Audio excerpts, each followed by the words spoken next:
给我瞄准了他。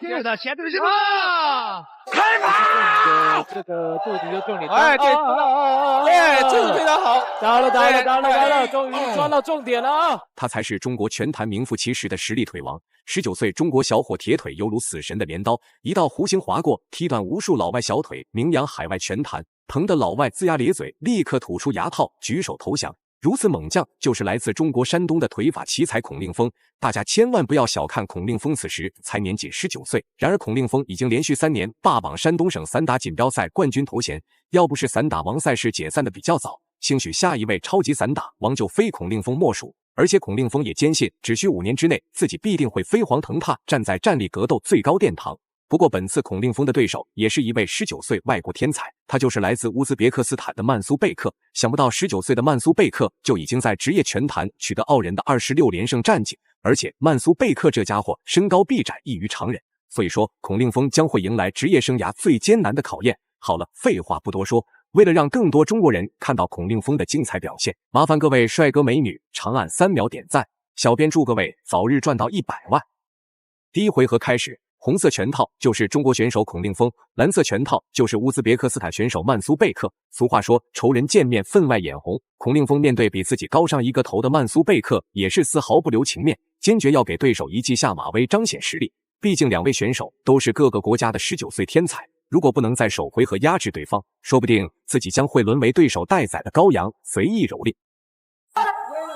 好，这个部分啊会被裁判指告。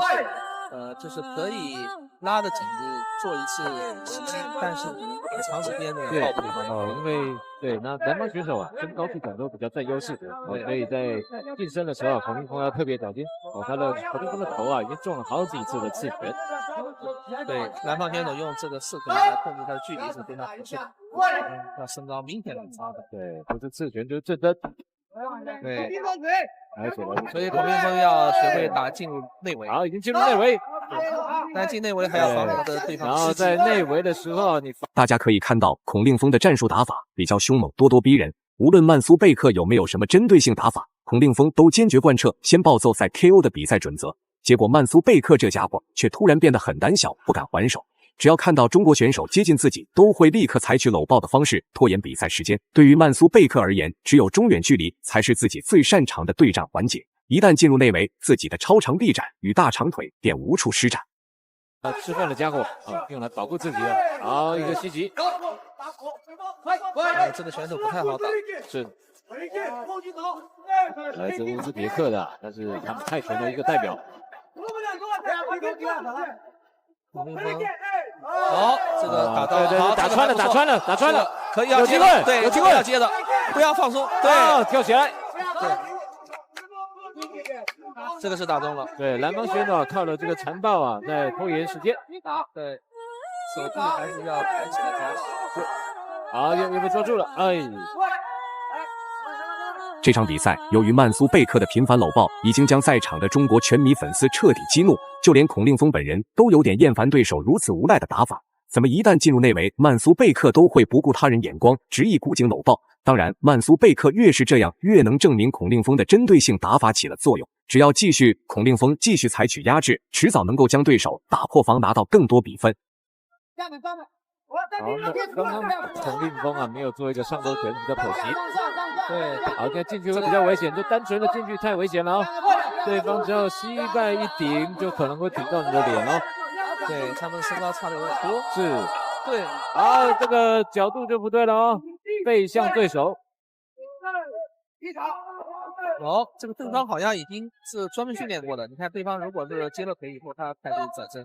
对，比赛来到第2回合，对于孔令峰而言，曼苏贝克的前手刺拳威胁还是比较大的。但是孔令峰却依旧保持上回合的凶猛打法，追击曼苏贝克，连续的组合拳衔接低扫腿，坚决要扳回自己失去的比赛点数。虽然孔令峰在拼拳换脚阶段头部也吃到不少重拳，但是这点伤害对于散打出身的孔令峰而言算不上什么。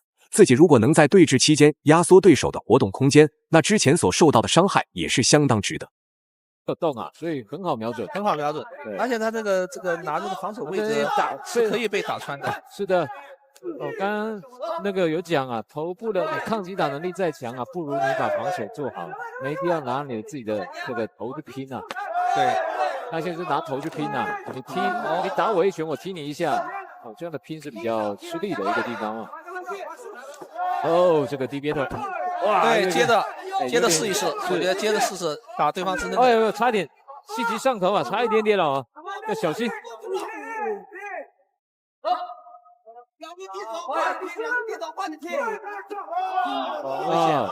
那个南方选手一个万度之后啊，虽然孔令峰的战术打法很凶猛，但是曼苏贝克同样身为19岁天才，也没有做出太多让步。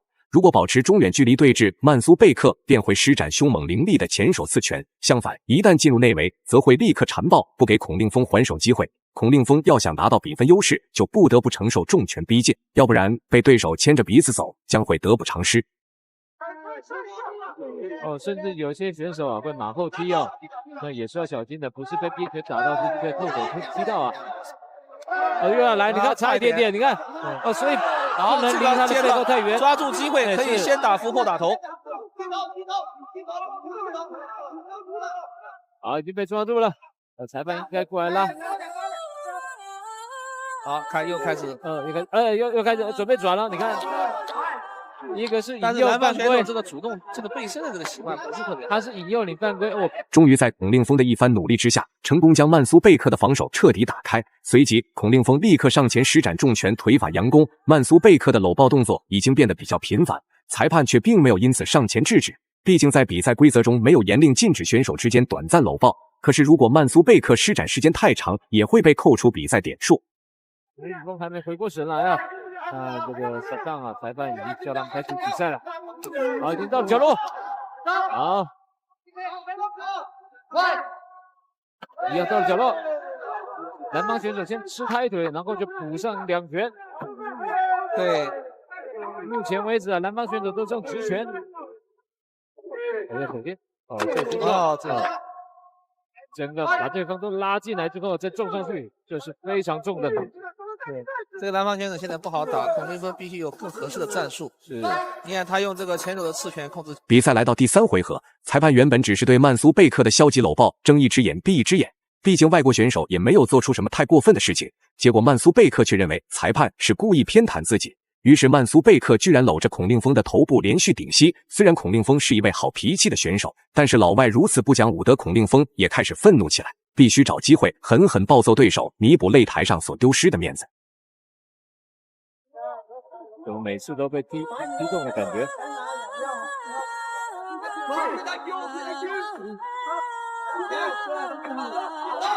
啊，又到了，要接着打，这个不能残暴，这个。